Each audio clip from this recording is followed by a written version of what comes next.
Sorry about your Really mess. rough inside out. He said thanks, he did investigate on all those things.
and get back to you, or we'll answer it if we have the answer.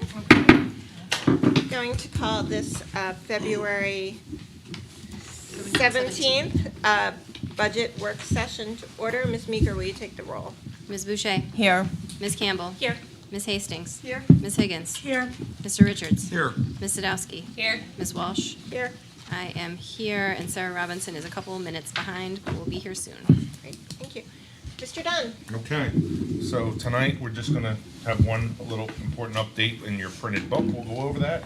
We're gonna hit the functions tonight of regular education, special ed, and pupil services, VOCA, and John Fabrizio will have a couple slides to speak to. 1300 is the VOCA, or CRTC, and Ann Fowler, the principal for CRTC, is here. She'll speak to that funding, which you'll have an interest in, as well as the paper for here tonight. Yep.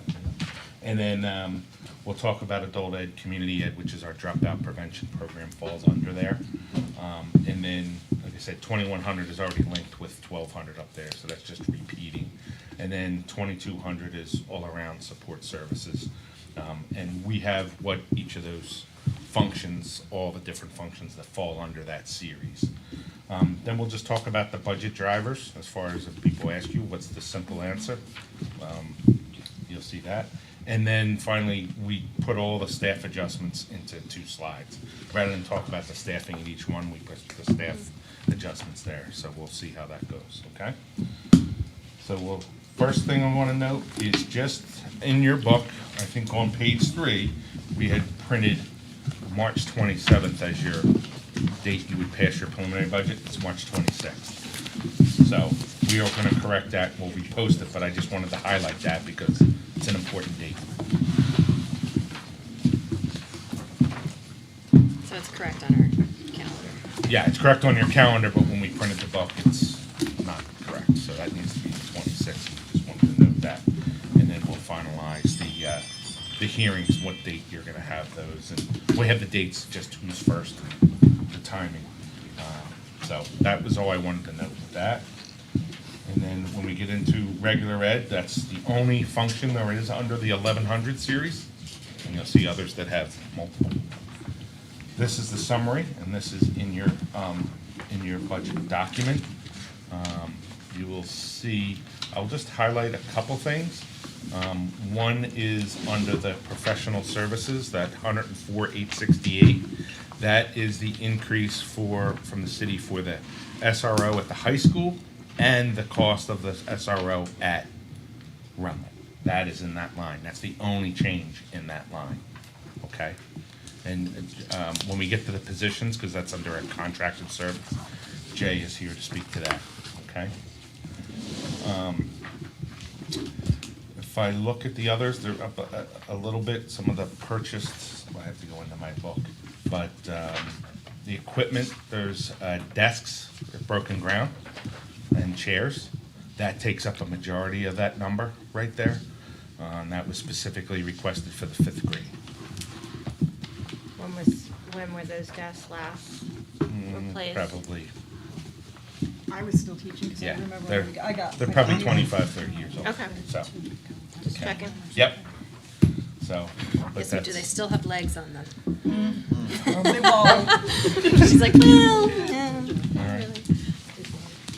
So I don't have much to highlight other than that. Some of those positions that are adjusted, you'll see in the position slides. And that's all I have for this one. Now, 1200 series. Where are the position slides? Are we going to do that? That's at the very end after Oh, all tonight. these. Yeah, Okay. you are doing it tonight, yes. Yep. You have the 1200 series. So that is special ed students with disability, the culturally deprived, bilingual, gifted and talented, and other special ed programs. And in the 2100 series, run all these various programs. So there's a lot that goes into this component. We're just going to show you the summary from your budget, about a 28 million going up to 29 million is the request, or 3%, 905,000. And John will talk about, because some of that staffing requests are the requests that he's asking for. You're over here, Miss. Okay. So I'll start with turn that Before over we to John. jump in real quick, I'm Yeah. having a hard time finding 2,100 in here. I see 2,200, They should be combined together, 21, 22. Let me go to the 21, and page number. 22. Yep. Let me just go to the page number quick. It's easy to find the first one. I see 22. Yeah, it's the way, for- so if okay, you here go we to go. page 20, there, what all is the it, slides are here. 27? That's on page. And you'll you already see did it. 12, 2100, special ed pupil service, and there's all the detail. Got it, okay. I just didn't want to go slide after slide, I just wanted Not to in the hit the slides. overall summary and then all the details in there. Got Okay. it. Thank you, John. Well, You want to start me? yep. Okay. So this is a review that was also in the overhead. Just of some numbers, because it's always like, what are we talking about for numbers? And I talked about this earlier. We have a trend. You know, it's a steady trend. It's not. I came earlier in the year and talked to the board about the amount of move-ins we've had. And you see that's the biggest jump this year. Really, we're kind of had a larger jump both at our K to 12 and also our preschool. So you'll see we're looking about as of last week. And I say as of last week because if I take numbers again tomorrow, they move and fluctuate. But 849 students right now we're looking at, we're about 21%, which is really about where national averages right now are right around there. We're staying steady there with our averages. So that's what it is. Where it gets a little more, excellent, a little more, I guess, again, following national trends, but surprising for someone that's been in special education for a long time to see the amount of students with developmental delays, the amount of students with other health impairments and autism. That's a definite rise that we have seen over the past few years. Again, nationally, this is going on too, certainly across New Hampshire. We're talking about, from between 1 in 20 to 1 in 30 kids now that they're saying are coming out in the autism spectrum. Some of that has to do with the way we identify. It definitely has shifted and changed that there's now a large range now versus categorical identification for autism. So, the areas that this really affects, and my ask is going to be for an increase in some of our occupational therapists help and for hiring of both a CODA, which is a certified occupational therapist assistant, and then you'll see in the next slides when I get to them, speech therapy to add a speech, an SLPA, which is a speech certified speech therapist assistant. Thank you. So on this slide, you'll see our numbers are really creeping up. And I try to do OT. We have 7 OTs across the district and 1 CODA right now that manage all of our buildings. We move these around yearly. It's a great team. We meet every month with this team of CODAs to look at caseloads and look who needs support and who needs help. They're very good to each other. And you'll see our caseloads are getting up there. When you see, like, for example, CODA 1's got 47 by herself, but then CODA 2 splits between 2 buildings, and she's got the 38 and 33. She's pretty high and gets some support from the CODA to help her, 0.4, which is basically a day to help there. And you'll see this is kind of how we break them up across the district. We're averaging around that 40. You see that 47? That's probably what everyone is averaging around, if not higher, for where they are for their caseloads. There's some up around, you'll see the high school is around 60 by herself. That's a lot to manage and get to that many service hours. So I'm asking for, The high school? Yeah, it says CMS is says- sorry, CMS, I'm sorry. Okay, I just was. CMS is 60, I'm sorry, in that. Yeah, and you'll see that's a lot, but there's also CODA helping them, a couple days a week. So it kind of averages out around between 47 and 50 is where the average is, which is really high. And I want to bring a CODA in to try to help, alleviate those service hours, because a CODA can service students and do all that. They don't assess, but they do all the services to students and help students do that. Yes. As a clarifier, CODA stands for Certified Occupational Therapy Therapist Assistant. Assistant? Yep. Okay, just. Yep. Certified Occupational Therapy Assistant. John, can I have you just stop and go back a little bit and explain a little bit more what I'm looking at here? When I look at, say, ADS, They have an occupational therapist on Yeah. staff, one person, Full-time, full-time, working with 47 students, no assistant. right. But at BGS, they have a half-time occupational therapist and a 4/10 position of an assistant with 33. Yes. And then if you look at MBS, they split between the two buildings. Occupational therapist, therapist, yeah. number two, splits between both of them. Yep. So she has a caseload of 38 there also. And this, is it the same Person, assistant that's working at both Millbrook and Broken Ground? Yes. Because they're both number 8. yes. Okay. Yeah, I labeled, versus putting their names on them, I labeled them, because I didn't want to put names on them. So those two people are really working with more than 60, almost 70 kids. Correct.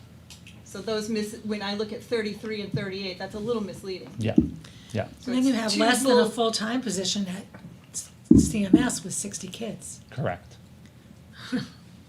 Well, it's 2 positions, right? But it's But point they're- six and but- point two. but it's not a It full-time doesn't even equal a together. full-time position Mm-hmm. together. Right.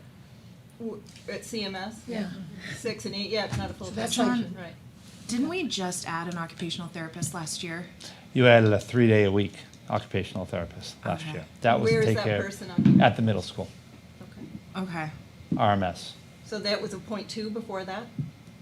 No, there was not one in RMS. We added a 3-day-a-week that I grant funded. Okay. And so and that person is RMS and then Strong Foundations and Head Start. Head Start, correct. I have 2 questions. The first one is, so caseload, while it's 47 students, the hours needed per student can change, right? So one student Yeah. can need one, some, Yeah. okay. Some have one, some have 1 unit, some have 2 units. Okay. You're most, some up to 4, depending on what the Of course. severity of need is. And I'm assuming you have that all. A unit's a half hour, just to help you with that. And then, you may not have this now, and that's completely okay. Is there a national or state average? Oh, national or state average in caseload? So there is, it averages around, there's recommendations that come off from their certification board, things like that. It's around, 35 to 40 is where we are. We're a little high right now, and that's why I added last year, because we're getting creeping up, but we're still creeping up. Yeah, thank you. Yeah. Mr. Fabrizio, my question is and you kind of alluded to this, what's the difference between what an occupational therapist and a CODA can do, other than just the assessments? It is the assessments. It's the assessments, and basically there has to be supervision for a CODA. So an OT has to oversee a CODA. Do they need So to the be supervision- physically in the building Right. at the same time? They have to physically see them and work with kids, and then they meet with them to do that. It has But, to like, be do- their caseload. But do they have to be in the building at the same time? No, but they have to supervise them and Oh. review the To like, caseloads. to sign off on Yeah, their yep, caseload. sign off, Okay. review the So caseload, make sure how that's often happening. if it's really the assessments for the OT, then how often do assessments need to be done? Is there a requirement, like every 90 3, days? just or- like with an IEP, it's every 3 years that we reassess students or any new referrals So that come down. Then my question is, do we need an OT at ADS, for example? Why can't that be a CODA, and then the OT at CMS oversee both, or? Because of the amount of assessments that we're doing with preschool also. That's Okay. why. It's just the need, preschools, you're doing your majority of your assessments, and It that's would be why. impossible typically do it. logistically to have a building with no Yeah, OT. yeah. Just Yeah, asking no, it's a good question. question. It's a good question. What's the cost differential between a OT and a CODA? What do we have for a person? Get to that slide. Yeah, it's on the last, we'll get to that. We're gonna need to get to that slide. And our OTs, are they predominantly doing testing and assessments? They're doing both. They're doing both, so is 50/50? Direct Is service, it- OT, depends on the caseload, depends on the year, depends on, it's not that, unfortunately, Brent, it's just not that cut and dry. I mean, every one of these kids has their own story and their own need in the IEP. I know we've talked in the past about having a testing team and a service team so that we can make sure we're meeting the needs of the kids in their services. And I understand the hesitancy on the testing team. You want the people that they're testing the kids to know the kids. And evaluating the kids and progress Right. monitoring the kids and all those things, Right. yeah. Yep. But is it coming to a point where we can't necessarily accommodate? Are we asking our OTs to do too much? I wouldn't be here asking for a position if I didn't feel the caseloads were And rising. you're asking for one OT for Yeah. the whole district? I'm asking for a coda. Just Oh, one is it coda? one coda where I So can you move keep around. your OTs doing what they're doing And we rotate. So every year we meet as a team, and like I said, we meet monthly, but every year we meet a team, and we go over caseloads. And we say, what's it looking like for you caseloads? How many reevals do you have? What do you have? What's your population? More detail goes into it, because sometimes it's the who. For example, the high school and middle school have a much larger multi-disabled population, just for the nature of their melting pot of all the elementaries coming through there. So they have their tendency to have more higher level need students who have more units in their IEPs at the high and the middle. In the preschool, so it kind of goes either way, like really high there, then preschool has a lot, because there's a lot of evaluations that happen in preschool. They're not as involved, but there is a lot of evaluations. But the students wouldn't know these people at this point either. Right.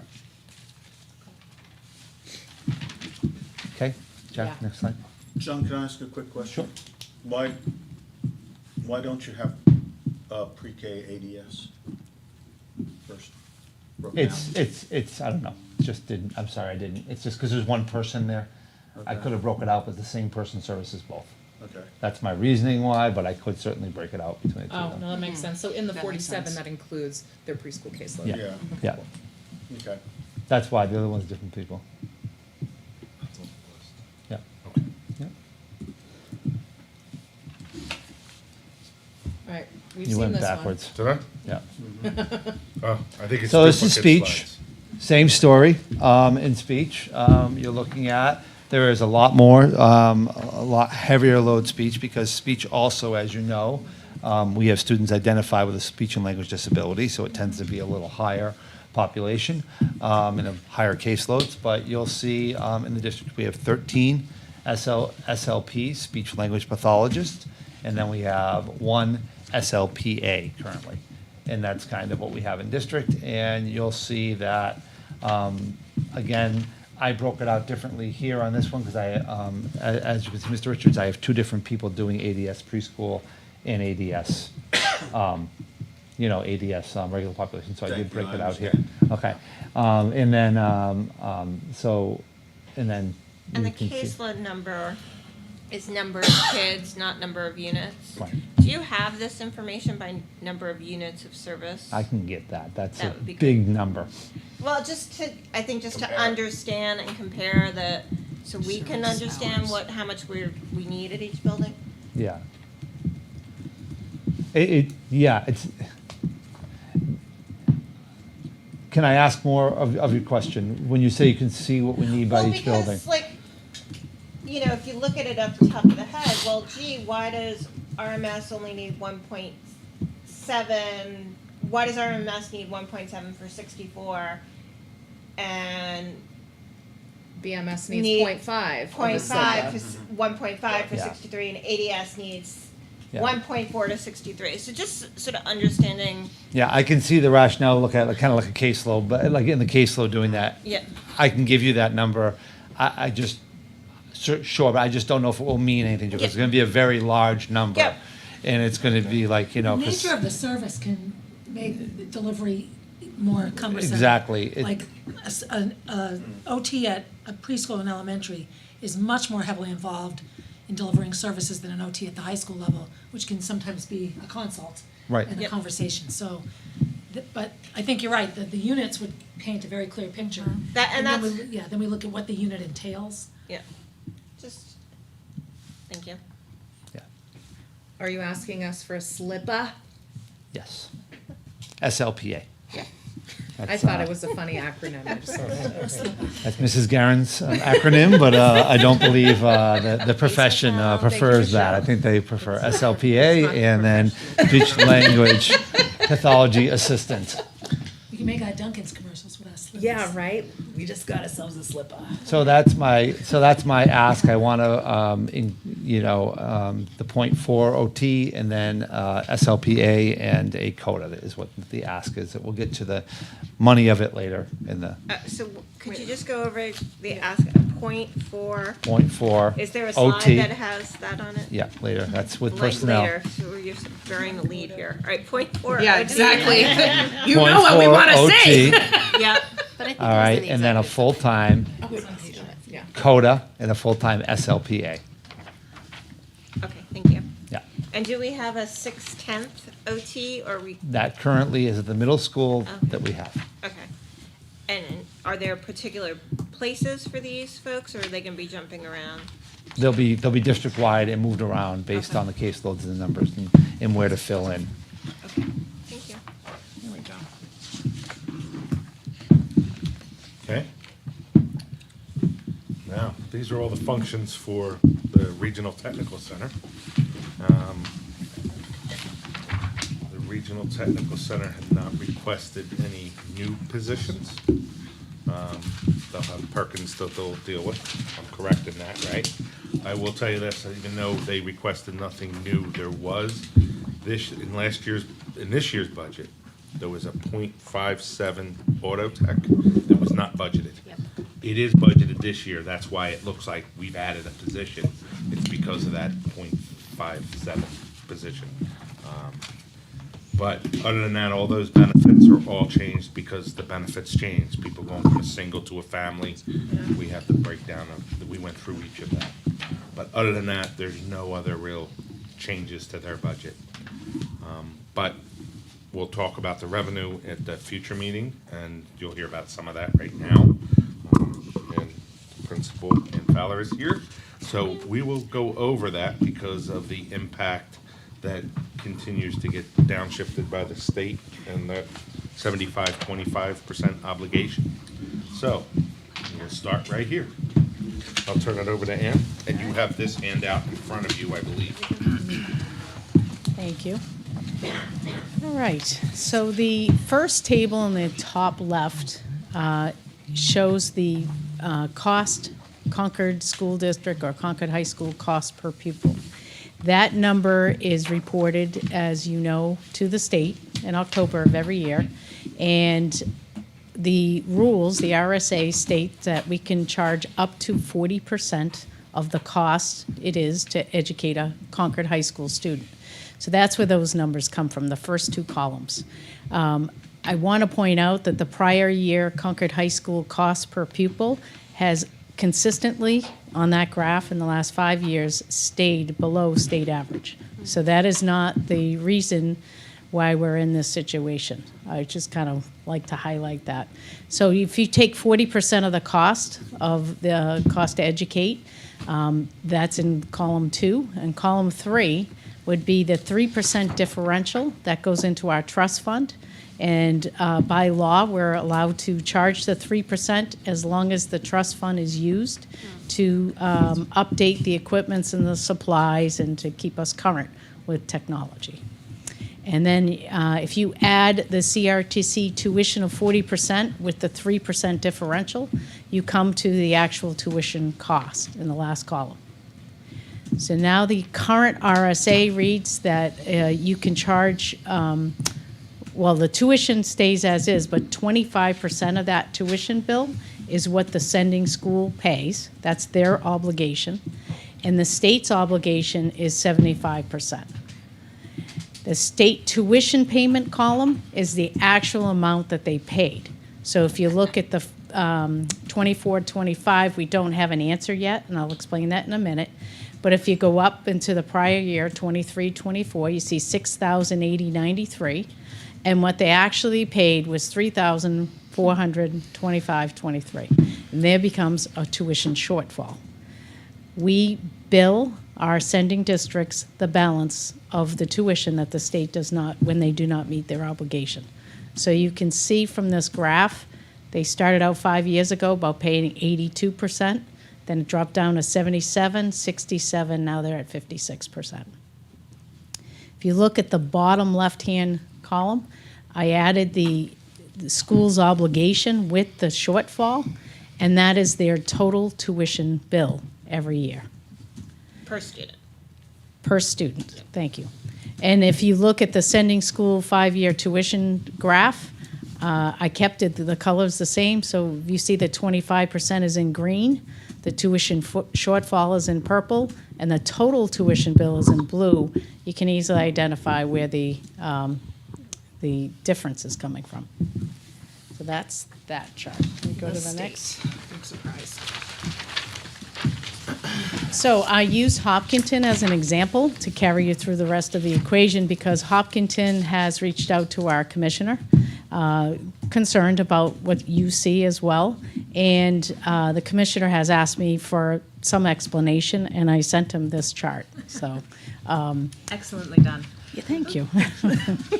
So He as would you like can. you to explain to him the state's failure to fund. Yes, Yes. you heard that Program. correctly. Kind of walked them, showed them, yeah. I think they're aware. They just, so let me backpedal a little bit. Concord is the only one out of all the CTE and the centers in the state that have as many schools as we do.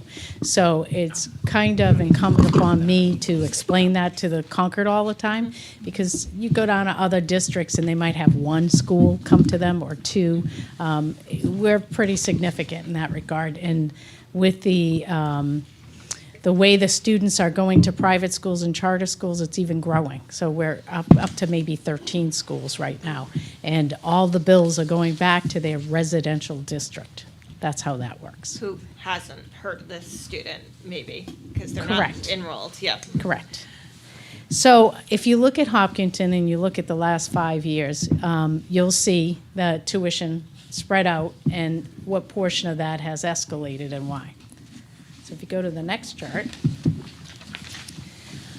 what I did was I put their annual enrollment next to that tuition bill, and you will see there's a slight variation in enrollment, but if you go over to the next column, you see there's a major difference in the tuition bill. And not from Concord hiking up dramatically, but because of the underpayment. Right.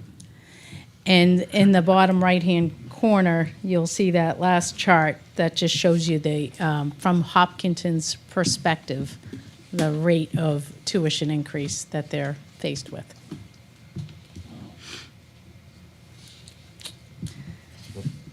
Now, the next one Yep. is all the schools. So you can see, and I'll explain in a minute, what happens here and makes school budgeting very difficult is we have that 25% which they get billed on during that current year. So 25%, they'll get 2 tuition bills. They'll get one in February and another one in June. But the shortfall comes the following academic year. So that is determined in January of every year. So this past January, we received this information, and all of our towns got balanced bill, if you will, to the tune of $1.25 million. And that's the state of affairs in CTE tuition. Is there, sorry. In terms of contractual agreement, there's no way that they cannot pay that balance, correct? Everybody pays their balance. Correct. Okay. Like, so Yeah, there's not any amount so sitting out there. What happens owed. is, and this ties to the enrollment forecast, the pressure on how many kids get sent to CTE becomes the pressure point. That And they're that's looking at decreasing the numbers of students. because they're looking for some sort of control over the situation. And as you are faced with looking at your budget here, they're looking at their budgets and trying to figure out what areas can we scale back in. And instead of sending 2 buses, can we send 1 bus? And that's, so my forecast was conservative. I'm going to be honest, it was only 5% of our population. And because I do not know where this is headed, but I do know that we recruit in the month of January, and I have gone to each school, and the conversation has come up. And it's been brought up innocently enough. It's not by school boards, it's by principals and people that are responsible for overseeing CTE, and they're concerned because they're feeling the stress about the volume of students that are being sent to CRTC. So you're not seeing a lack of student interest, you're seeing Correct. a lack of concern of Exactly. school districts worried about the cost. Yep. So, So the state underpays, what does the state say about that? Too bad, so sad? well, Pretty much. the way the RSAs are written is, Welcome to New Hampshire. so the allocation of funds is transportation gets paid out of that allocation of funds first. And as you know, transportation has escalated. So the cost of the busing students to CRTC, that's the first bill that gets paid. So districts are reimbursed for their transportation costs. Then the balance inside that fund goes to the tuition bill. And the tuition is divided by the number of students in the state that are being sent to CTE, and that's what they fund. Yeah. Ms. Sadowski, did you have your hand up? Okay. Well, that's, Depressing. yeah. That's a challenge. Yeah. That sounds like a challenge. Yeah. Yeah, I mean, we're doing everything possible to try to change the conversation, CTE funding. And I think, you know, the rubber's going to hit the road sooner or later, so the parents in certain communities are, like Hopkinton, to their credit, reached out to the commissioner because it does state in the RSAs if they had any concerns about the tuition bills, that would be the protocol, and they did. They reached out. So. To your knowledge, when they get a bill for charter or private school or voucher students, the school district is not getting any of the adequacy payment for those students. I'd have to defer to Jack on that one. Yeah. Yeah. I think they do. I think the charter school, I think there is some sort of allocation. I think the area that they're not is EFAs. But I'm not Yeah, that's 100% positive. I think you're right. I think I probably have to do a little more homework on that. Well, it'd be good to know the answer Yeah. to that.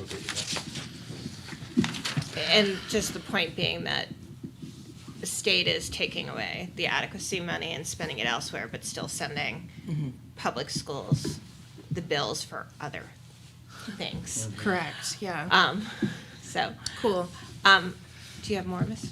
Fowler? No, I think I wanted to explain the reason why I'm here this evening is why the forecast was 5% lower on the budget side, just so that we can anticipate that these conversations that are going on might have some effect on our enrollments. It looks like the governor's proposed budget flat-funded tuition and Yes, transportation? that's correct. Okay. So, Do you know what the money that she announced for CRTCs is? Nope. Or for, or No, where? we've tried to do HB2 some did come homework out, on right? how this is funded, and it's not an easy paper trail. Yeah. Yeah. Yeah. I mean, in the executive summary of the governor's budget, it said $440,000, so I don't think that closes this hole, but I was just curious whether. Doesn't No. even close the hole for 2 schools. Right, Just ask right. Ann real quickly. So in terms of what we may see, a lowering of kids, the number of kids from sending schools, does that open up slots internally? Yes. So the classes will still be full? It depends on the program, Okay. because a kid that applies for construction trades might not have any interest to go into graphic design, even though, you know, the construction trades program is oversubscribed, and, you know, you can try to place them, you ask them what their second choice is, but it doesn't have sometimes a direct impact into the enrollments in another program. Okay, So. thank you. Yep. Other questions? And so you know that 5% is translating to about 20 kids, which is about $204,000. That's what we've lowered the revenue Of lost projection. revenue. Yep. Okay. Good on that? Thank you, Ms. Fowler. Thank you. Thank We'll you see very you much. Wednesday? Yes, Wednesday morning, right? Yes. Yeah. And then we'll see you again Monday after the break, right? Aren't you doing a presentation on the 3rd Oh, yes. at the monthly board meeting? Oh, Yes. then we'll Yeah. see you there. I just, one day at a time. Just smile and nod. Okay. I feel like I've lost let me just back Before up. we, Yep. are go we ahead. gonna do Pay no a attention. different conversation about, this is just staff with student services? Yeah. And we'll have another conversation about other parts of the Sure, budget, like contracted services and. Yep, we can talk about that when we're all done and hit the position, because we figured that was gonna be the big one. Okay. If there's specific stuff you have, we can come back to you or answer it if we can. Yep. Good? Okay. So this is the adult community ed or dropout prevention. It's all within this series. The only change is the proposed increase in salaries. But other than that, they feel that they have what they need to run that program. So that, for level funded somewhat. Okay. Then we get into the last section, which is the 2200 series. So this is a variety of different support services that are in here, including technology and some of the things Kim has is the curriculum development, the staff development, and she also oversees the assessments. The only change that we're seeing in that budget towards salary and benefits is a $15,000 request increase from 35 to 50 for summer curriculum work. Other than that. And that's for the that's it. ELA work you're gonna be doing? It will be for some of that. What happens in the summer is that teachers can do proposals, and a lot of curriculum work happens at the high school over the summer. And I currently have $35,000 in the budget, and last year had about $80,000 worth of requests for summer proposals, so I had to turn a lot away. And we also, this last summer, we were doing iReady training, we were doing various other programs, Seeing Stars, et cetera. So we'll look to, I kind of do a highlight of what I think is a priority, and I think a 50,000 mark is a good place to land. We can't accommodate all of the requests for summer work, but we'll be focusing on ELA, definitely K through 12, and various curriculum alignments at the high school that they're working on per NEASC. So we've had a really, good year. We don't have not a lot of purchases. The PD account is adequate for us to provide PD for the 4 to 5 days that we do. So it really just falls down to a shortfall in salaries for the summer. Could you go over the supplies and book and equipment? What's in those? Yep, so the equipment, if you remember, overwhelming majority of that, we remember taking 900,000 out of the technology trust fund. Yep. 1.3 of that is pretty much the technology under this, because they fall under the 2225. So if you remember, we had to fund teacher laptops, Chromebooks, and network equipment, because this was the big upgrade year. We don't have that this year, so hence why you're seeing the decrease in that. If you remember, I mentioned about 598,000, we left it at 600,000 for this year, because of third grade, sixth grade, and ninth grade Chromebooks. Right. So that's what's in there. I have to dig deeper on the two. And next year we have to buy iPads? Or? Next year, iPads are up, yes. Kindergarten, right? And they're, you get kindergarten through second, which might be only kindergarten and first, depending on what we do with second grade. And Kim, you want to speak to that a little bit? I think you've had some more conversation as it relates to second graders and keyboards. Sure. So one of the things we noticed was when we brought in the iReady assessment for third grade this year was that in the fall, they do their first assessment, and the barrier for the students was typing, because they'd only used iPads coming out of kindergarten in first and second. So we wanted to remove that barrier, and what several of the digital learning specialists did at the schools were try to recruit some Chromebooks so that students could start getting used to keyboarding earlier on. And we did see a change in their scores mid-year, but we didn't want their first experience with using the iReady math program and the iReady assessment being the first time they also use keyboarding. So one of the proposals I had said to Jack, and we haven't worked out the details of this, and there's no budgetary impact for next year, is do we want to do Chromebooks instead at second grade instead of purchasing iPads for them? To be determined. We have some creative solutions. It might be that we have an iPad that has an attached keyboard system. Oh, yeah. So we're looking into it. Well, is that developmentally appropriate for first and second graders to be keyboarding? I don't know. Have we looked into that at all? We do a typing club with the students, and the second graders really are quite good at it. And they're probably doing it at home anyway. Yeah. I will say for someone whose kid was at home during first and second grade a lot and using the computer a lot, it's very detrimental to their ability to write by hand. Yeah. And That brain development goes away. and that is my concern as well, that which I think keeps going forward, because, you know, even in the middle school, they're still being asked to write things by hand, and if they haven't really learned to type and they can't write things by hand because they never really got that skill down either, I worry about over-reliance on One or the other. Typing skills. over-reliance on typing skills that before they've gotten their handwriting. Yeah, With the state attests. I agree Yes. with what you're saying. I think it's a both and kind Yeah, of thing. yeah. Exposure. In second grade, especially the SAS is heavily keyboarding. That comes in the spring. Aren't we doing, it's teaching to the state attest? Exactly. Yes. Yeah. Tests, right? Yeah. We gotta, What we gotta do. The second question I had, Jack, what would happen if we put off doing the new computers for a year? Instead of doing every 3 years, we did it every fourth year?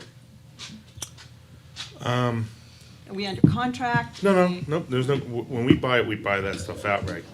Part of the challenge when you get off the cycle is then you start to, as they get older, they don't keep up with the updates. This is what we found with the iPads when we tried to keep them going longer. And then there's apps that don't work. I'm just wondering if we would find ourselves in this situation this year. This might be a time to take a pause on buying new ones for a year and and then next year, we're doing it for the same grade. So you might have the same computer for 4 years this time instead of 3 years, and then go back to the 3 years. So when they go in on third grade, they stay with third, fourth, and fifth. They keep those same Because they're in the devices. same schools. And then the fifth grades are When you go to a new jettisoned. school, you get, The nice thing about the elementary is they stay at the school Right. versus the upper grades, they take them home. And once they start going home, that becomes the real challenge because they take a beat. They just don't last. So right now, we do the sixth grade, so they get them for 6, 7, 8, and we do ninth grade, 9, 10, 11, and push them across the 12th grade year. Yeah. Make it work. They're tortoises by then, but Yeah. that's the only way. We didn't want to see 9th and 11th and then just do 2-year cycles. So, it's their responsibility once they do get them. But I wonder if there's a way we could maybe look at that just to push it out a little bit so that. Phoenix brings her Chromebook home in like a briefcase. Like they're really, really well taken care of. They give them like tanks for these things as much as possible. But the reality is you have like designed obsolescence. So like they're not even built to last longer than a certain number of years anyway. It would just be nice if we could get an extra year this year because Girl, we're facing. I such hear a- you. Yeah, absolutely. But I don't know, something yeah. to think about.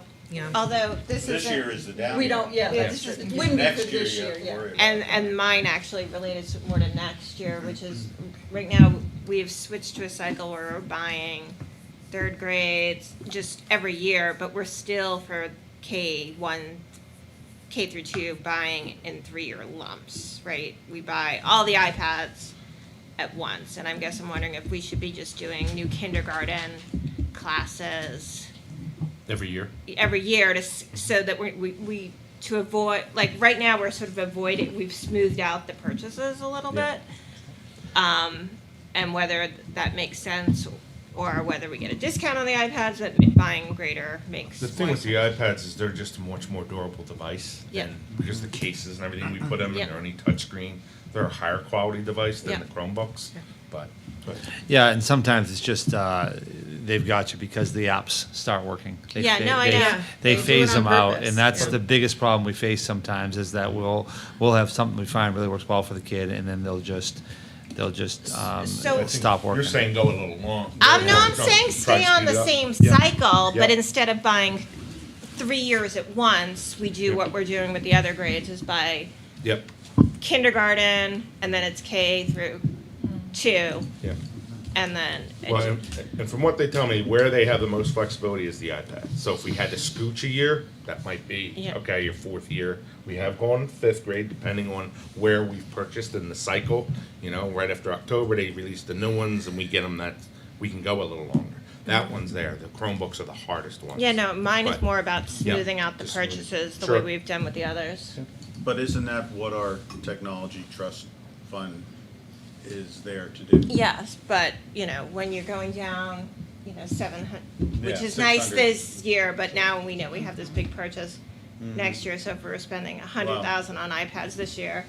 That's why though, with the trust fund, you should be putting some Yes. additional in this year, perhaps, to be able to make, Yep. because then you would use it to smooth the years. And, you know, but that would require us to put the trust fund money in there Yep. every year too, which, Yep. if we're looking to cut, people would be cutting that. Yeah.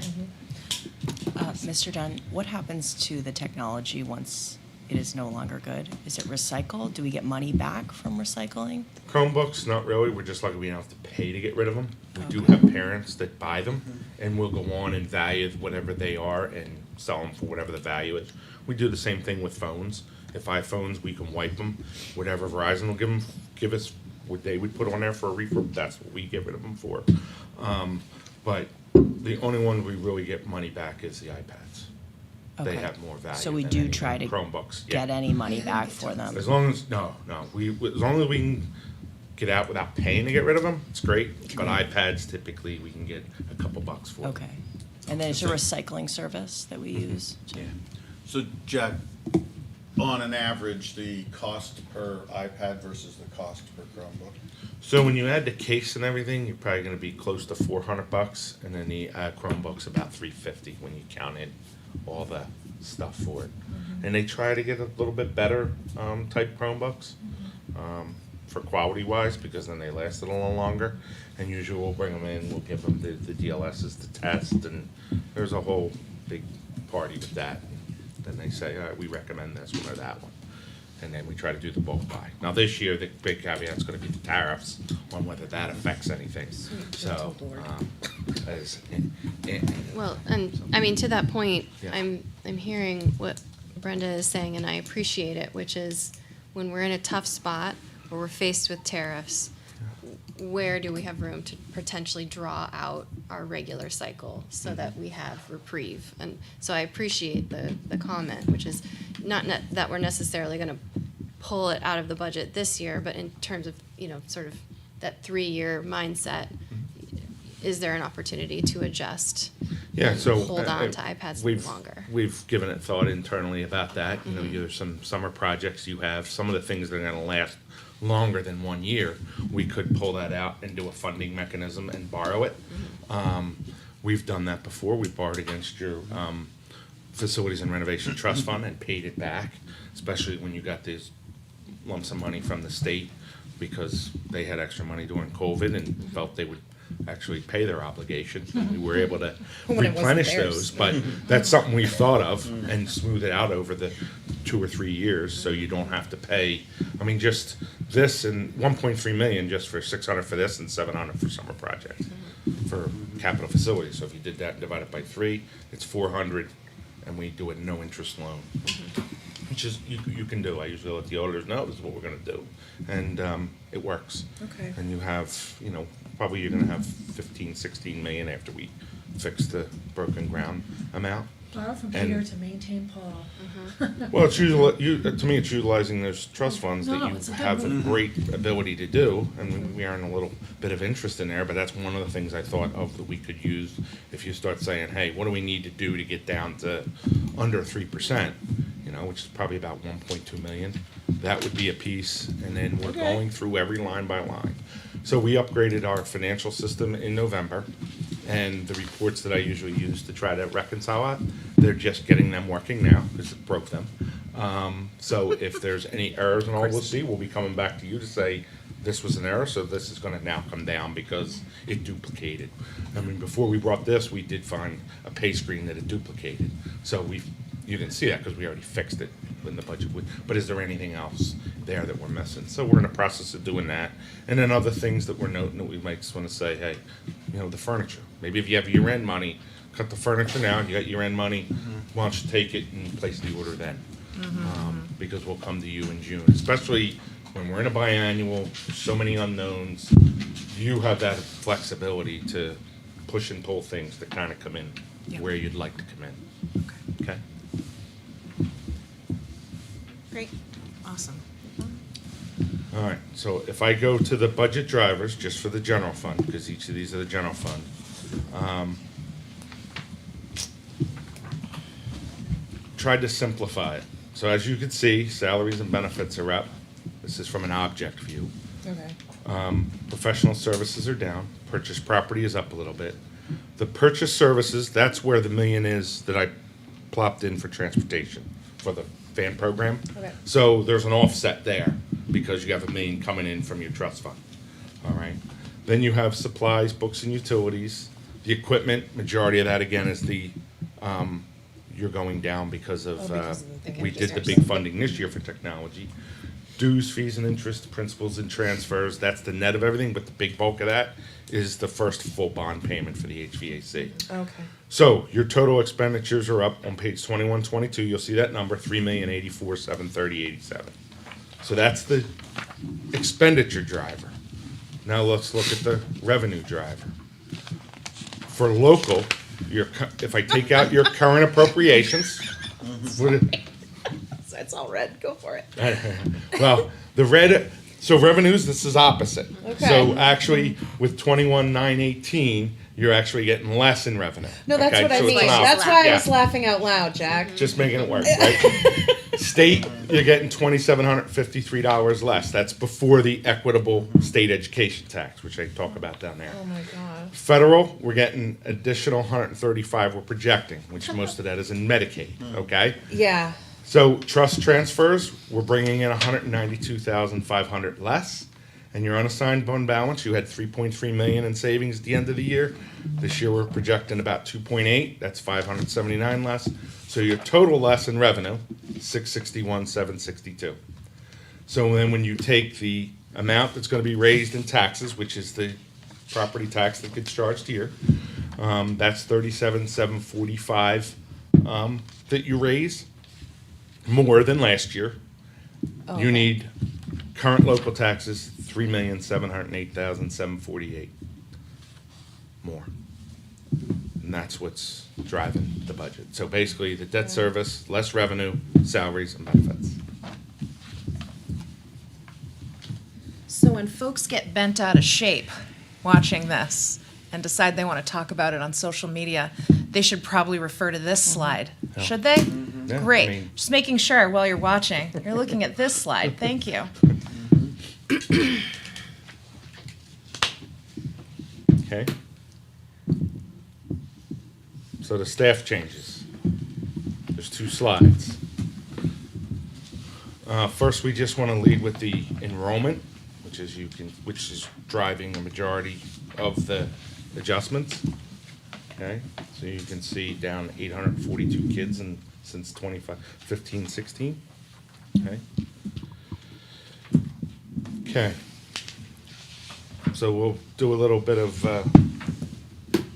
show and I'll kind of go down. So first position, and I put the function in there so it corresponds to your function reduction in the budget. Okay. So reduce 1 teacher position that was put in there as an art position.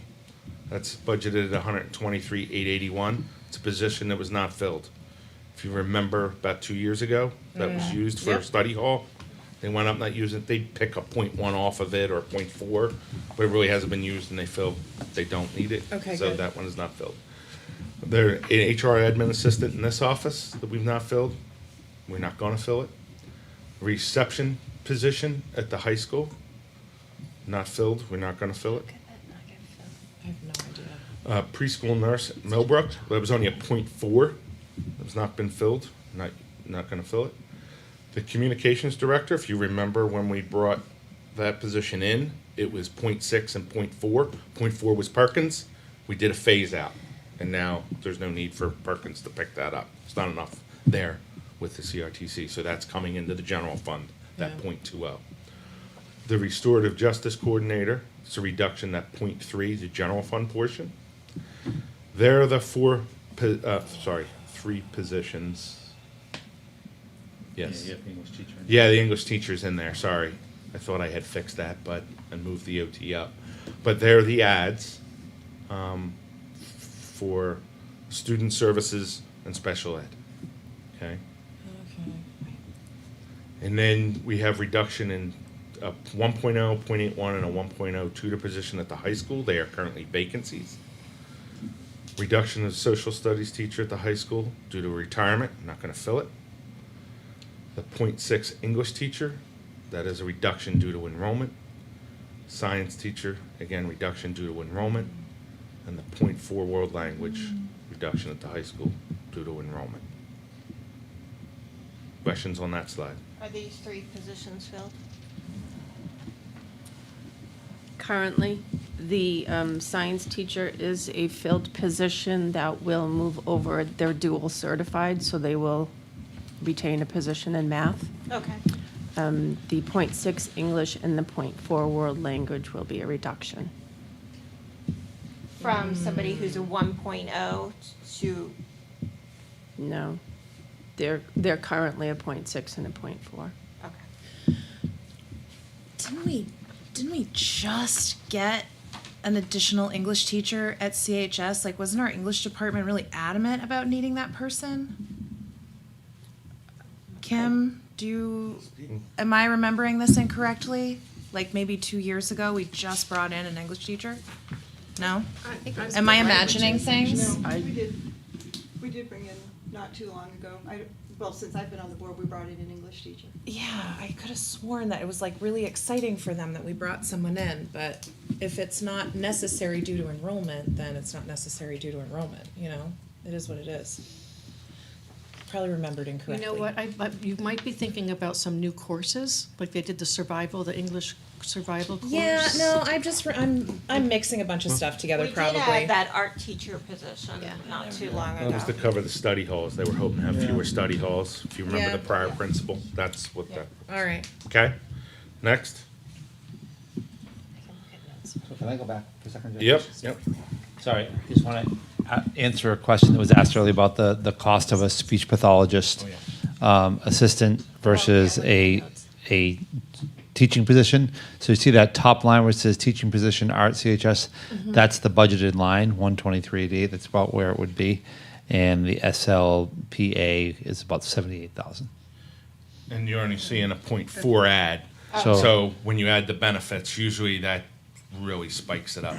Yeah. Because if it's a family plan, We got to budget it, it's but prorated when they're less than full-time. And as they these move costs down. include Benefits. the benefits. yes. Yeah, I did have that on the bottom. Maybe the next slide has it says, our additional day, everything is included in that number, if there is additional days. All Of right. FICA, New Hampshire retirement, everything, okay? There it is, C note, employees include salary, health, dental, FICA, New Hampshire retirement, and additional hours, if any. And then we have a decrease in .5 life studies due to enrollment. And then instructional assistant at library media, eliminate that position. And a .86 program assistant online, eliminate that position. It seems the high school is taking an awfully big hit this year. You've talked with them about this? Yeah, they know were- they were the this ones- is- They put this forward? Yep. But also the high school hasn't had A lot of cuts. had any enrollment adjustments in their enrollment. That's true. You know, we do the elementary schools Fairly frequently, every yeah. year, whereas this, I think, because they offer such diverse things, it's sort of takes a while for the staffing adjustments to catch up with the enrollment. So the net effect of all that is a decrease of 584, 552 in your budget, okay? Then the next one is, well, I'm gonna go to the next line. That's the net effect of our staff that we own. Then I put the contracted service because it's a position, although it's a contracted service. Yeah. Is the SRO at Runlet, and Jay is here to discuss that. It's something he is passionate about and felt leaving in and let you. Can I ask very quickly? Yeah. Does this cover all staff? So like, where's the equity director position? Yeah, like our chief The diversity currently officer. unfilled director position. I would say it's just still in because there's no change. Okay. Yeah. And I'll confirm it, but I'm almost Can positive. we it's still in. get this printed out for all the board members Yeah. for Wednesday? And these types of presentations would be good to have hard copies of, too, so that we can match our Yep. notes to the. Yep. So I'm not doing math really fast. Yeah. Because I don't. I know do you don't that. want us to look ahead, but still. No, it's fine. But I wanna look ahead. I wanna look Terry's ahead. credit, we were trying to get the print in, but the 2-hour delay, and Yeah. the other Yeah. guys No. didn't get So- to it today, but we That's will- okay. We will No have a worries. printed version for you Wednesday. Thank you. Okay. So, Let- I was gonna say, I think let's Jay Richard has speak. a presentation. Excuse me, good evening, Jay Richard, middle school principal. I just want to thank everyone for providing me the opportunity to have this conversation again. I know we had it last year. This is something I do believe in terms of specifically a part of, what I would consider like a well-rounded middle school program, particularly in a school of, our size, in a city. My background, it's something I always had experience with, is a middle school teacher, a middle school assistant principal as well. Having a school resource officer as explicitly as like a resource for my school community, parents, staff, students. To me, it's all about relationships, relationship building with the staff and families in my school community. There's just so many benefits to it. Last year, I had created a document that I shared with some of you. I know some of you are new. I'm happy to do that again for your consideration moving forward. But the big aspects of it is, I just think it's time in a good fit for my school community. I felt the same way last year. What are some things that I've changed? I have a little bit more experience. I mean, last year I'd only been in the position for half a year. Now it's been a year and a half. Please know I love my job. I love the kids, love my Blue Dukes, and of course my staff too. But also there's things that, I've had more in-depth conversations with my staff about a desire that they would like to have an SRO, and that's something, I plan to have staff express that to you, if that's okay, whether in writing or publicly. And I recognize that's their perspective.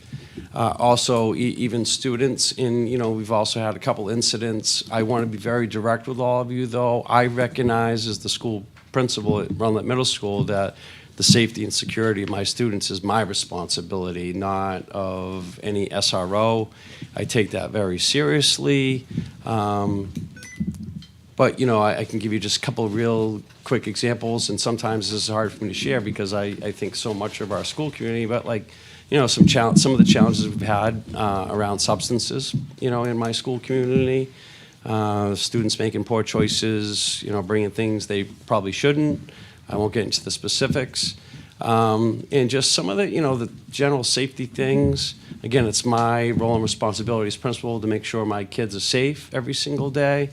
From people literally living on school grounds that needed to be asked to leave, several instances of uninvited guests, I'll call it, walking through recess areas where they had to be asked to leave, reports of my staff saying we had uninvited guests on school grounds. Now, please know, I'm being repetitive, but again, I take that responsibility very serious to where, I intervene or get assistance where necessary. But those are just a couple of safety instances where I think in my staff would say, this would have been helpful if we had an SRO in a situation like that. But again, I think the most important aspect is that collaborative approach in the things that a SRO can bring to a school community, in the classroom, in the hallways. And to me, it's how I view my job. It's all about relationship building. It really is.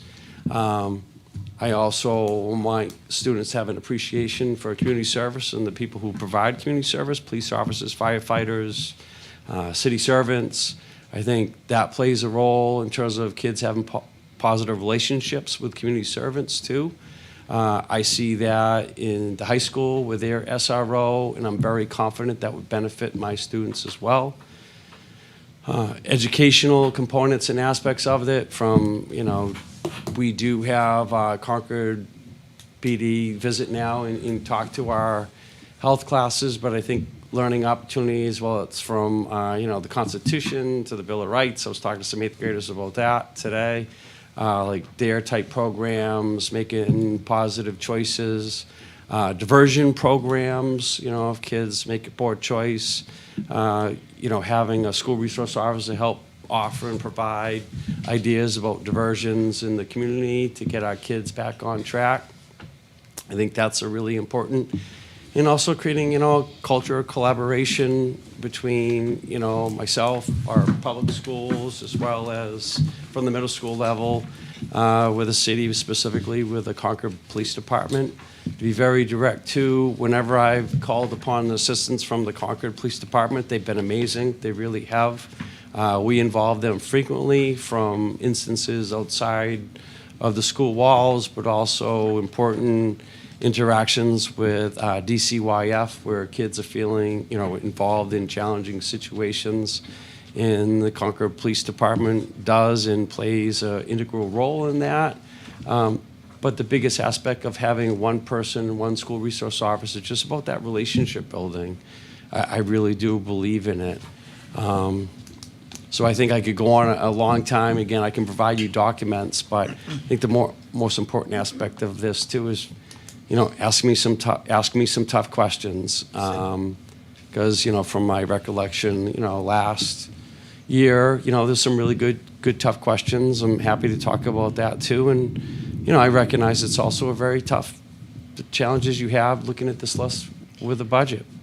So. Thank you, Jay. You know, I think for those of us who were here last year, the biggest issue was 90% of what you described, you know, are more social work roles. And I think we invested in a social worker last year, or added a social worker over at the middle school. You know, the the intrusions onto campus are definitely, you know, something I think we'd all be concerned about, but the, you know, I guess the substance abuse thing worries me, because if we're going to law enforcement, then is this becoming a law enforcement issue? You know, and, you know, how does that go into that? I mean, what I'd like to see is, you know, sort of a written job description, and you may have given this last year, that really differentiates, like, what do you need a law enforcement officer for that isn't what a social worker would be doing? Yeah. I'd like to respond to that. So I think that's a very fair question and makes a lot of sense. I think if you would talk to any of our district level social workers, I think they would describe that they're very busy. I don't think an SRO would replace any of the needs or responsibilities of our social work staff. I just think, you know, there's opportunities that I've seen where an SRO, what they can provide kids in terms of things, just conversations, directing kids to things, and resources like a social worker because of circumstances in their home, whatever that looks like. When I look at an SRO in a middle school program, right, it's no different how you would look at like a social worker, an assistant principal, maybe a content area teacher. It's another component of a sound middle school program. I really do believe that. So I don't see an SRO taking over the responsibility of a social worker. It's just a different role and responsibility. And I think, you know, I need to do a better job of educating the community about what that difference would look like. And I think that's a fair point, Pam. I really do. I know you know I have lots of questions. No, that's okay. You know. We are eliminating the restorative justice coordinator from the middle school. Is the expectation that that role would be absorbed by a school resource officer? I think we all have a responsibility in terms of the entire school community, and if I had an SRO, like all of us, me, my staff, I think the importance of restorative practices and restorative justice, that would be a role of all of us to move that important work forward. But Sarah, would not be the responsibility of an SRO to move that work forward. Okay, so I know that they're not involved in punitive action. They're not involved in any kind of law enforcement while they are in the building. I see us eliminating so many positions this year. Yep. And I'm already against having a law enforcement official Yep. wandering the hallways. I know that's Yep. not how you view it. I know Yep. that you are very Yep. passionate about this position and you see deep value Yep. in it. And I want And to I respect you, establish that. Sarah, and that's okay. I Yeah. think most important thing is that we dialogue around differences. I completely agree, and I'm really grateful for your open-mindedness to Yeah. having the dialogue back Yeah. and forth.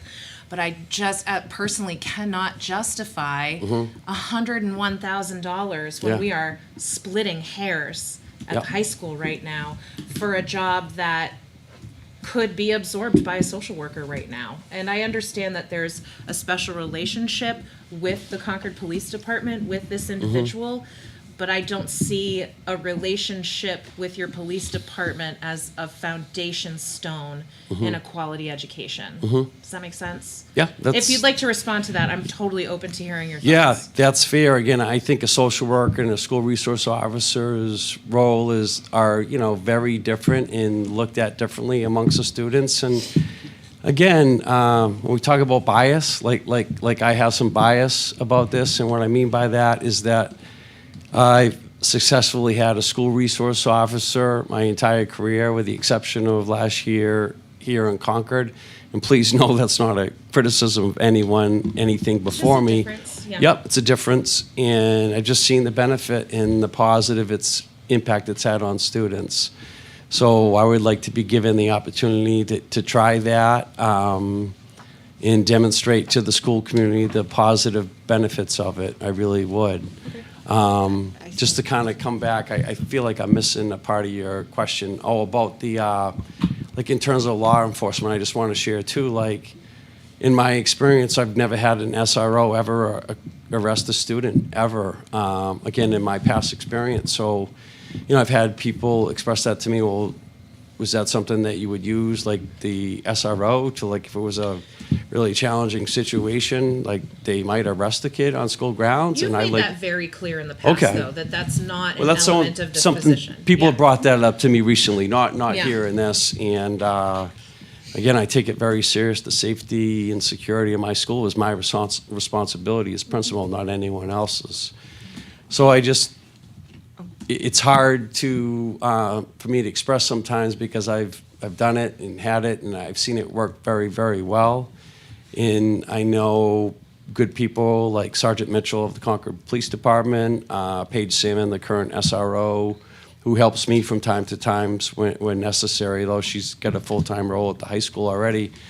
These are people I think could kind of explain about, kind of the roles of it. But I think it's also, if anyone's willing just to talk about even outside of our walls, other people, there's a lot of, things out there. And there's also, to be fair, Sarah, because I do look at both sides. I mean, I have some of my own staff where there is research out there where there's concerns of other city schools, not here in New Hampshire, but outside, where when places have an SRO, arrests increase. Usually that's at a high school, but that sickens me.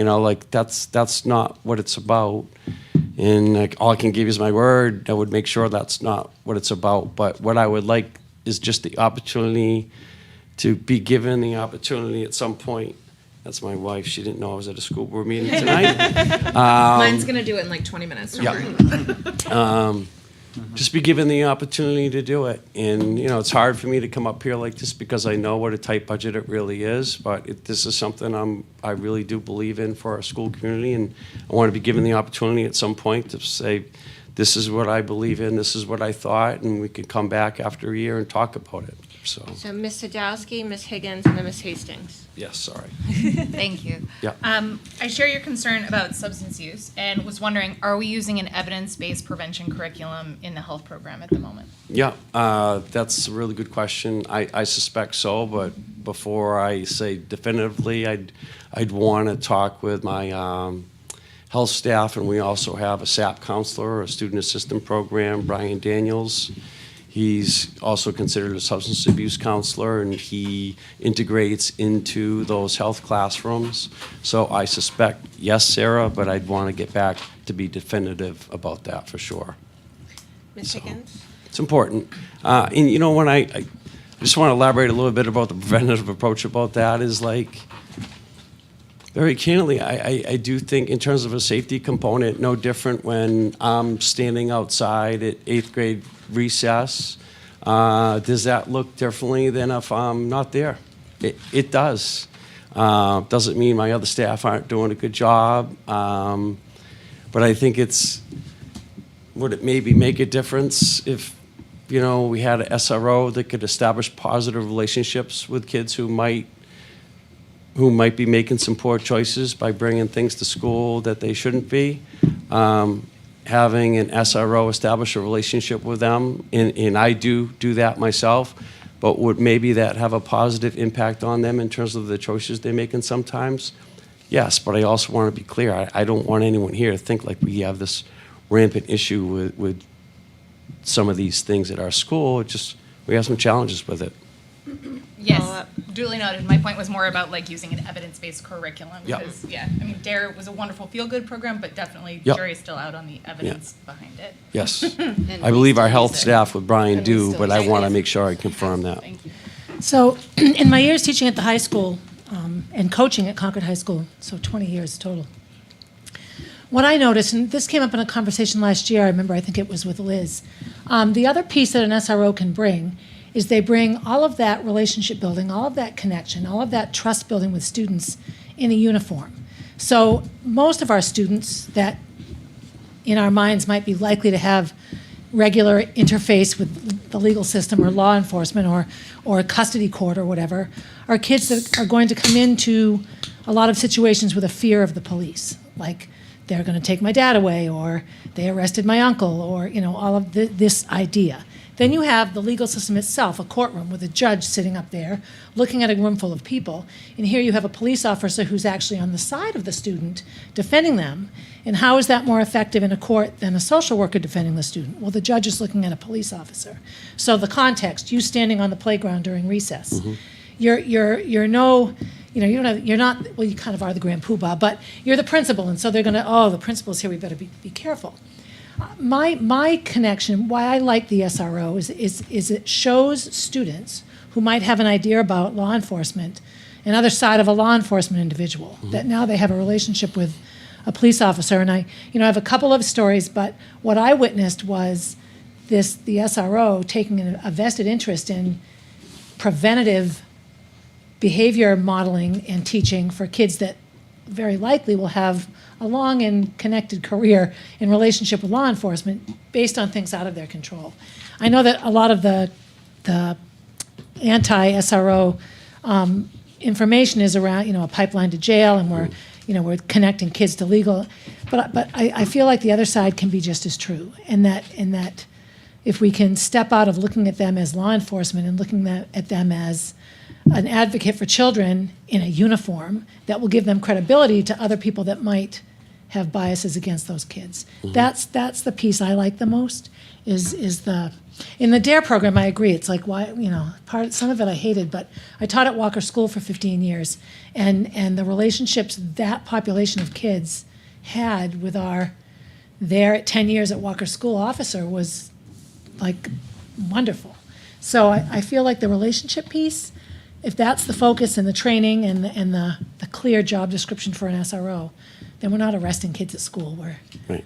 We're again, it's words I think about, proactive, preventative, Yeah, exactly. diversion, relationships. Those are all the important things.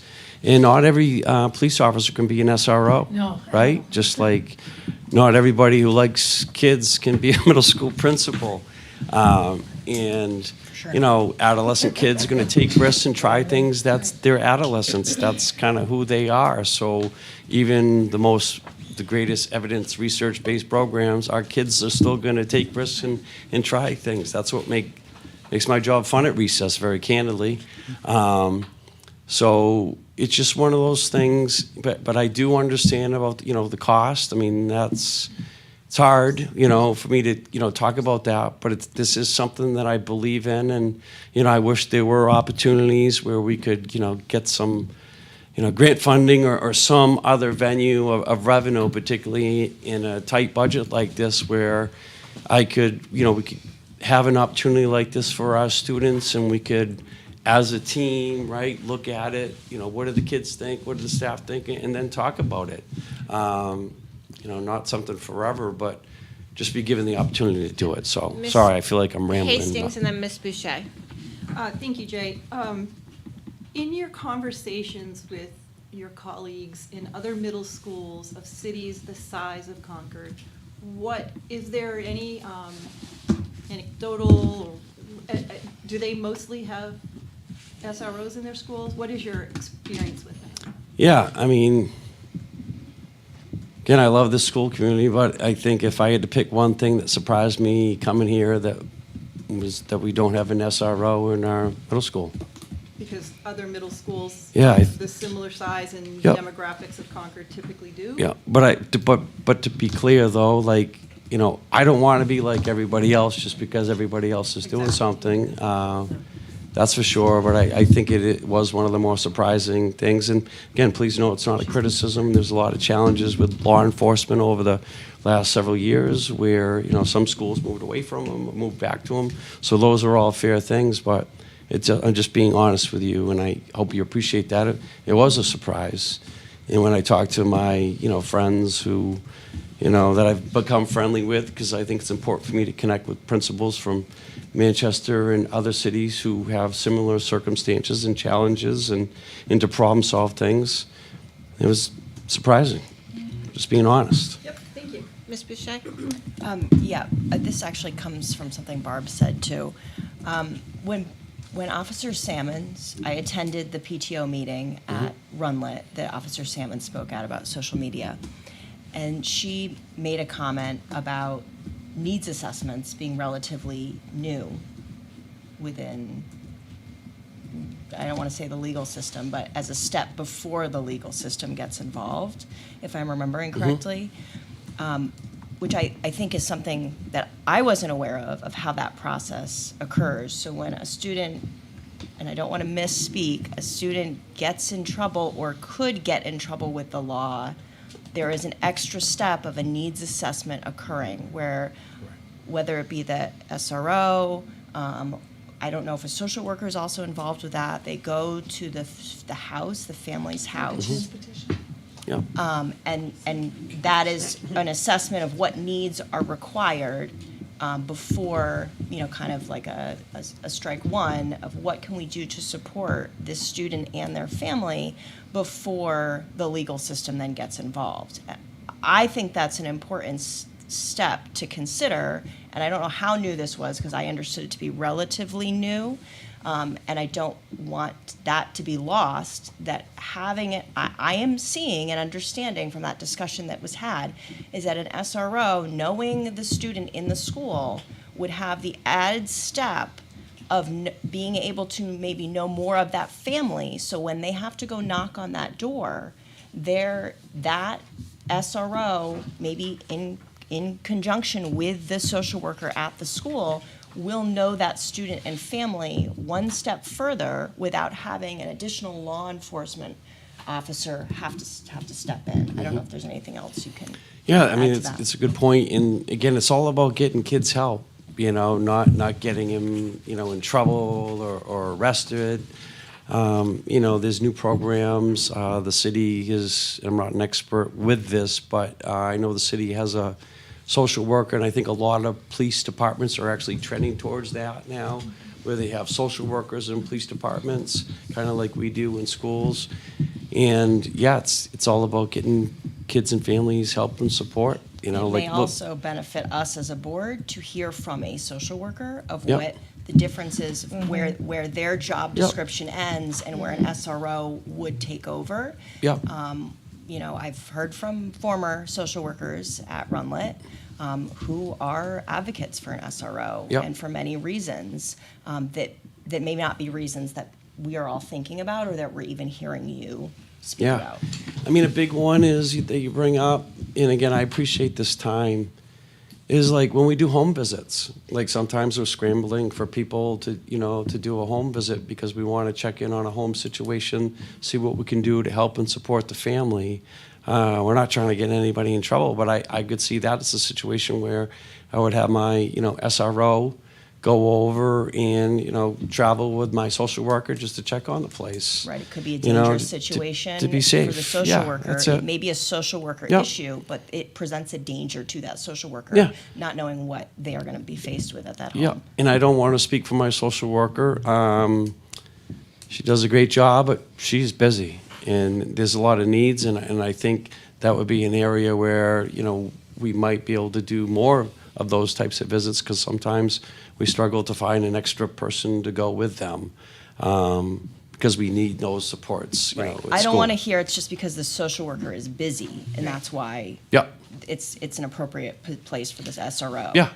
But where does that line get drawn of where their job description ends and an SRO is required So I think for that? that's a comment, just to wrap this discussion up based on time, and I'm sure we will return to it as we have every year. I could talk about this for a long time, so thank you. Which is, I think a written job description that Yep. focuses on the difference between that. I'd also like to know, I think it would be helpful to have an outline of personnel that play similar roles. We have a social worker, I know we have I'm not sure the exact, a drug and alcohol type counselor. LADAC. Yeah. Oh, the SAP. The Student SAP. assistance pro- Yep. One there, one at the high school. Student assistance program at the middle school, or substance abuse. Isn't that a truant officer anymore? So to have those positions and then to understand, I think it would also be helpful to know, how many times Runlet has had to call the police for assistance and other things in the past year. That would be helpful information for us to have. Yep. Jack, do you have? Do the lightning round for you? Yeah, well, I had a question Yep, that's sure. related to personnel, just Yep. because of some of the, and you and I talked about this, Sure. so you know the Yeah. question's coming. Yeah.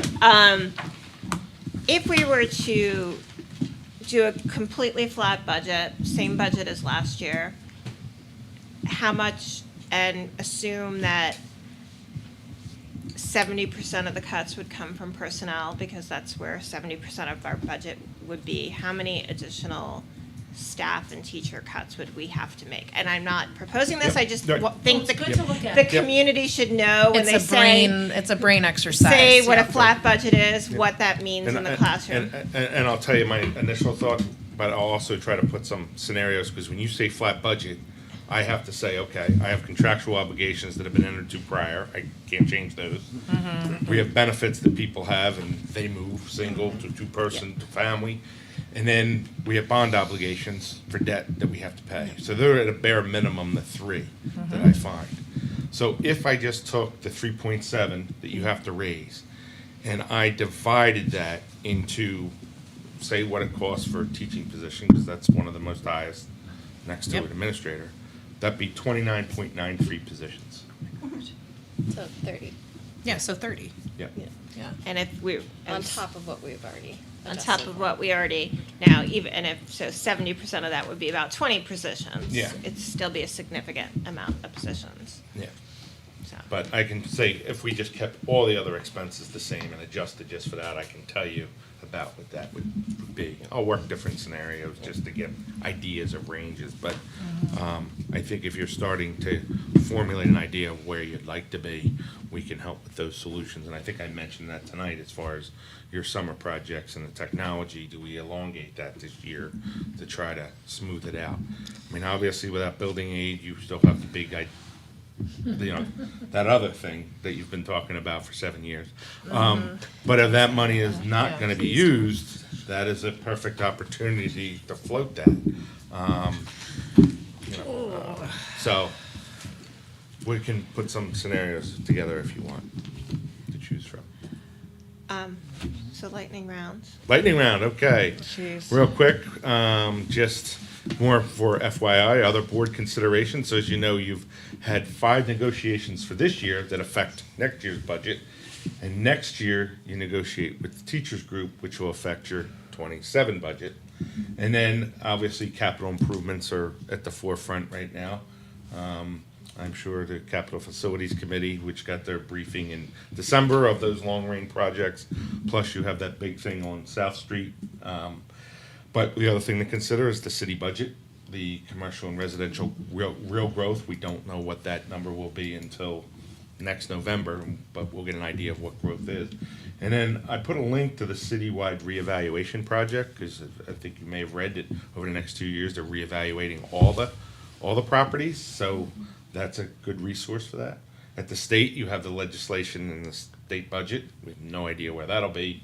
And then obviously our grant allocations, we won't know, considering what's going on at the federal. We won't know until April of 2025, I should say. Or maybe we won't know. Maybe we'll But, never yeah. know. So just a Every reminder day will that. be an adventure. We Indeed. talked about if there Already were any is. other questions, but also the work session schedule, just to make sure.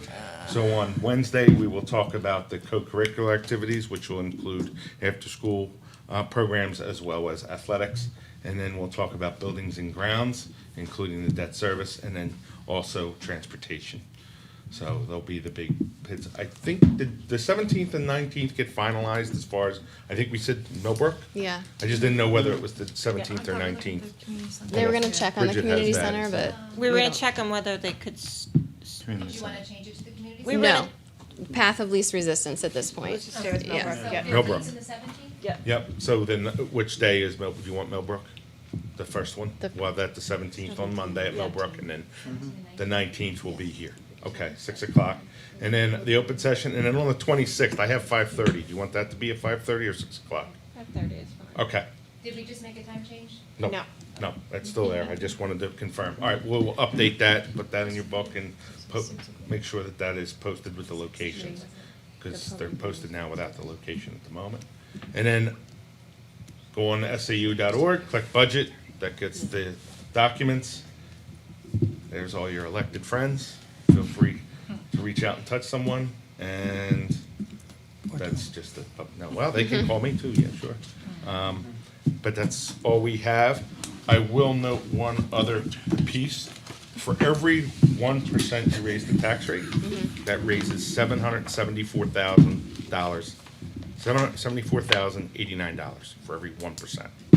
That's Okay. a good number to have. Just so you know. And Can I ask a question? finally, just in your budget book, I'm just gonna alert you to something that I'm having looked into closer, because although the rate went down, on page 46 of your budget, there is, under benefits, the New Hampshire retirement non-teachers. That is showing down 55,000 right now. The rate went down 0.78, so it did have a bigger drop than the teacher rate, but I'm questioning why. Usually salaries go up, that goes up, but yes, the rate did go down, so I'm just concerned about that. I'm having them look into that further. Jack, wait, can you repeat page? Page 46, if you look about a third of the way down, you'll see a, 623,100. yep, Yeah. and you see the negative 55,272. I'm just questioning that. I So would we'll too. continue to keep going over this stuff. Yeah. There's stuff we find, we'll be back at you and say, here's some things we found. Hopefully Thanks. there'll be some good news coming, and we'll go from there. That's all we need is So good news. before we adjourn, because I'm not sure where it might come up, one of the things that I was interested in is what we're spending on out-of-district placements and where our numbers are. And Merrimack Valley mentioned that they were trying to bring some of those students back in-house by expanding a program, and I'm wondering if there's opportunities Oh, I know the program you're talking for about. partnership there, or, you know, as we're looking at the vans and ways we can partner with our neighboring district.